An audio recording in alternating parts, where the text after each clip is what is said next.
everyone. I, Khushi, Zagriti. of Standard 8 from Cambridge Public School were assigned to represent a model on the working of the human heart on the occasion of Science Day, which is celebrated on 28th of February. So as you can see our model, we had used many colorful chart papers, cardboards, pipes, and to show how blood flows inside our heart, we had also used syringes. So now I am showing you our model. Proceeding to the next, I am going to explain how blood circulates inside our heart, how blood flows inside our heart. Our heart is a muscular organ which is protected by the rib cage. We had also labeled all the parts of the heart so that you can easily understand by watching our model. So superior vena cava and inferior vena cava of the heart carries deoxygenated blood from our body. What is deoxygenated blood? Deoxygenated blood is the blood which does not contain oxygen. So these two parts carry deoxygenated blood into right atrium of the heart. Deoxygenated blood flows from right atrium to the right ventricle of the heart through open transcupid valve which is present here. When the right ventricle is full of deoxygenated blood, it is then transferred to the pulmonary artery of the heart for the process of oxygenation. Here, in this process, the deoxygenated blood converts into oxygenated blood and then it contains oxygen. Now, oxygenated blood flows from pulmonary artery into left atrium of the heart and then the oxygenated blood transfers from left atrium to the left ventricle of the heart through a mitral valve. From left atrium, the blood transfers into aorta through aortic valve and aorta pumps the oxygenated blood into all our body parts. This process is very rapid and this is how our heart continuously functioning. So what are preventive measures of the heart? What are the diseases caused by the heart? Will be explained by my other colleague. Now I'm going to explain what are the common types of disease. First, coronary heart disease. It affects the blood flow to the heart. Arrhythmia. It affects the heartbeat that are too fast, too slow, or irregular. Heartworm. Heartworm is present there in the model, and this disease occurs when valve is damaged or diseased. Heart failure. Heart failure does not mean that our heart stopped working, but it means that our heart does not work as well as it should do. Now I mean to explain some preventive measures to prevent our heart disease. First, don't smoke or use tobacco. One of the best things you can do for your heart is to avoid tobacco and smoke. Even if you are not a smoker, try to avoid second-hand smoking. Tobacco contains chemicals which can harm our heart.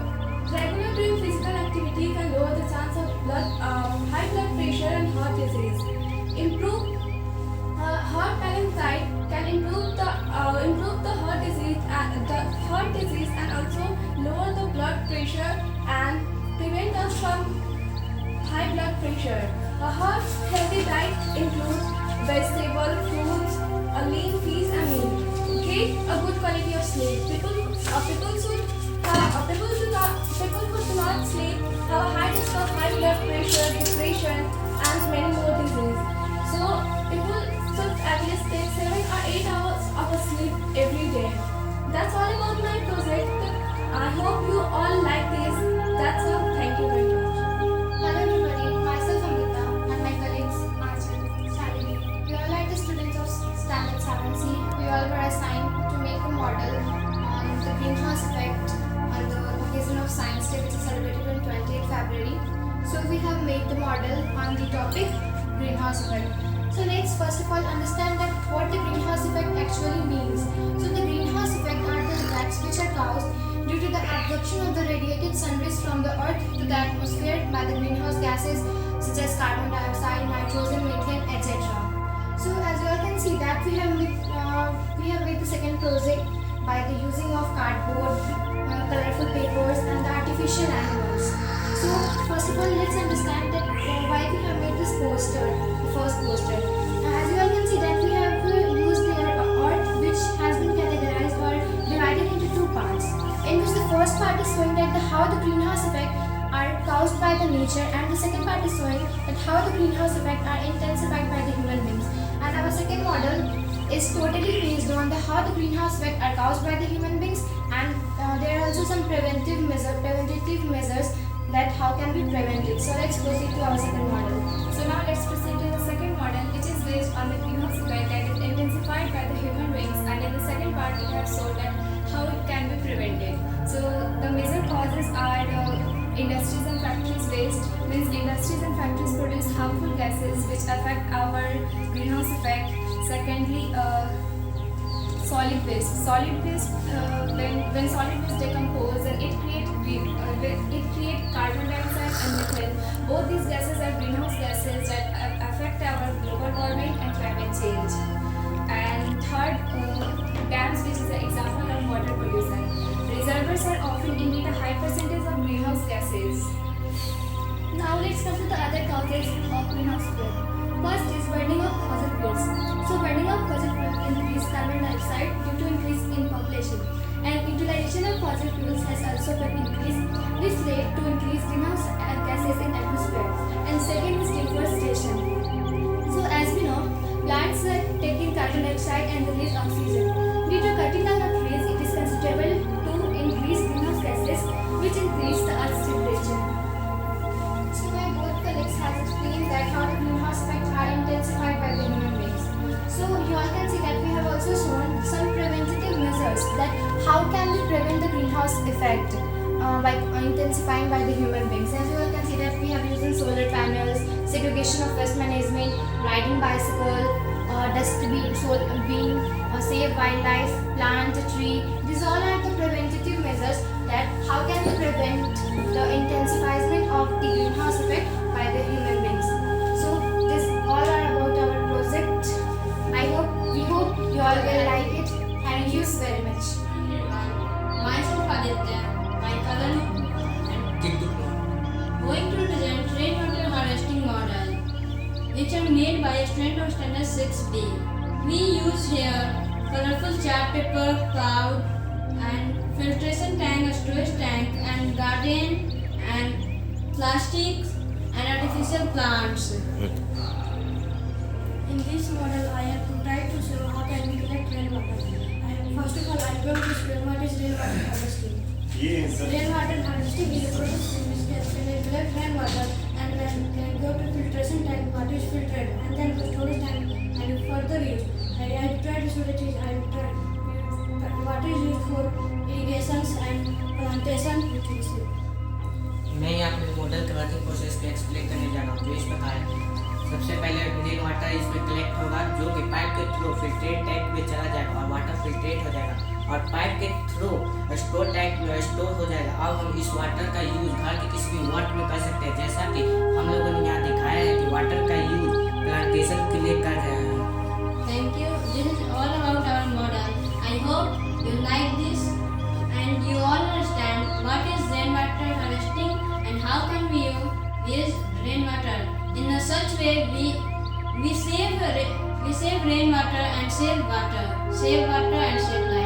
Hello and good morning to all of you. I am the student of class 9A going here to prepare show our model of electric lift given by our respected science teacher Chandan sir and Raman sir. Moving forward, our topic was to prepare an electric lift and I hope we have done our best to prepare it. Now, my other fellow members, Akash will explain you more about this model. Good morning everyone. I am here to explain the procedure of our making our whole model electric lift. We have made the whole structure using plywood and the structure of elevator using cardboard. Later we had put a motor over here and joined the thread one end over here and second end on the top of the elevator. And later we had made the circuit using the wire and the cell.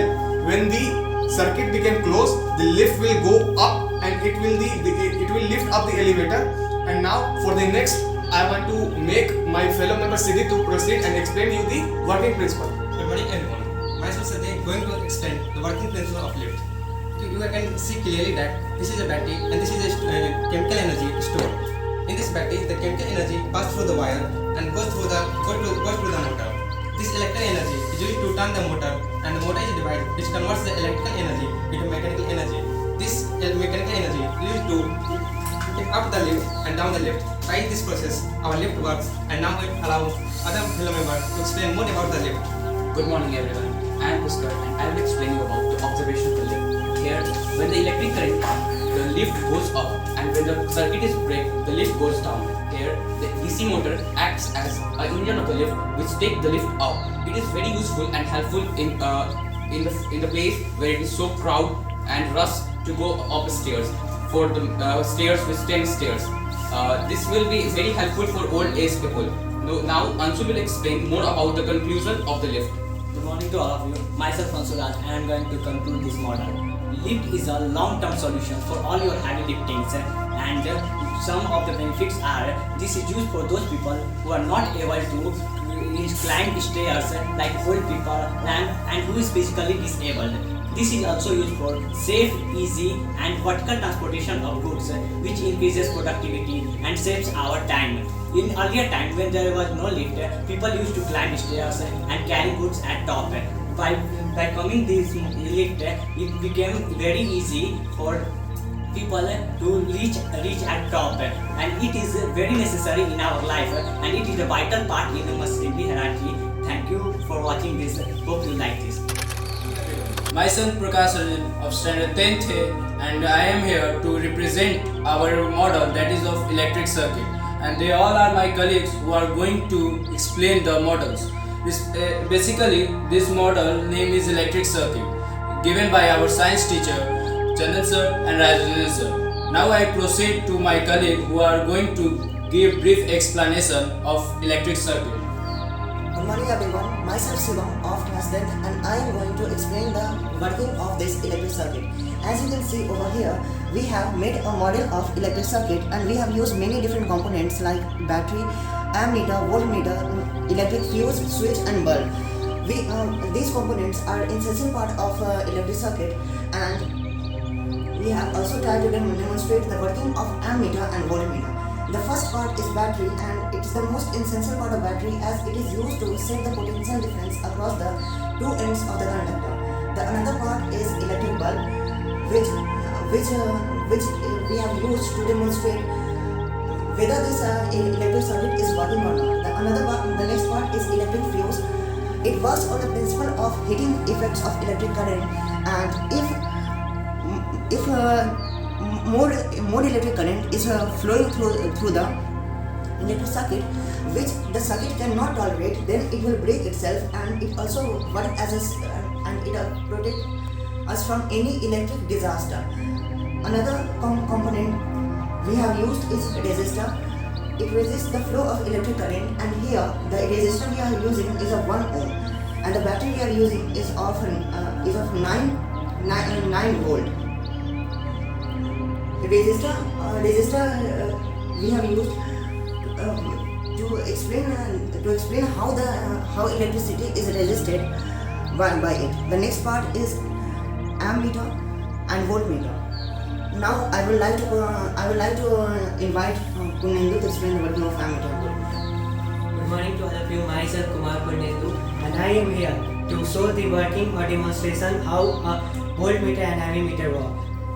So this is ammeter. The work of ammeter is to measure the current flowing in the circuit, and you always know that ammeter is always connected in series. So here it is. We will first connect the positive terminal and negative terminal in the electric circuit, and you will see that here that the fluctuation shows, and this fluctuation shows that how much electric current is flowing through this circuit. Now I will proceed to the voltmeter. This is voltmeter, and voltmeter is used to measure electric potential in the electric circuit, and it is always connected in parallel. Now we will take first the positive terminal and negative terminal in this circuit, and here if we join this, the fluctuation shows that how much current is passing, how much potential difference is passing through it. So you all have been looked at how an electric circuit works. We have seen what is the component of electric circuit, how electric current flows, how ammeter works, how voltmeter works, and that's all for the electric circuit. I hope you like this video.